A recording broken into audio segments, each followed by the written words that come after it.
Kalau Ale mau pika lain hati, mari duduk dekat sini.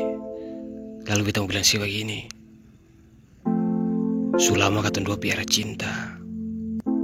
Jangan tanya lagi tentang rasa. Sudah pasti si di beta pun dada. Antero Ale yang punya. Sulama katong jadi sepasang. Jangan tanya lagi tentang sayang. So pasti bagaimanapun si keadaan, beta terima alih lah beda yang kurang. Sing ada hubungan yang berjalan mulus-mulus. Ada saja masalah itu bagai kerikil halus-halus. Akan hanya bikin dalam kaki padis.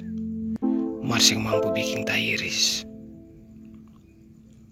Jangan kelayang hati hanya karena ada masalah kecil yang Ale besarkan akan sendiri. Masalah yang sampai Ale harus pergi. Jangan Ale terlalu dan jumawa. Coba tenangkan Ale pun diri sedikit saja.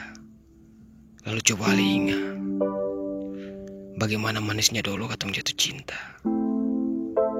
Kakunya katong dua saat pertama kali baku dapa. Jantung tak pukul saat baku nganga. Apakah Ale sudah lupakan semua? Ale masih mau tinggal marah. Begini saja. Kalau Ale pun sakit hati masih babara.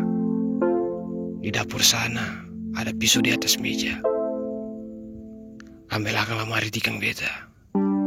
Kas habis beta supaya kas puasi pun marah. Bagaimana? Ale sing bisa. Mari dekat sini. Beta mau pulusi sedikit. Lalu beta mau bilang ini. Sayang, beta minta maaf. Su bikin si menangis.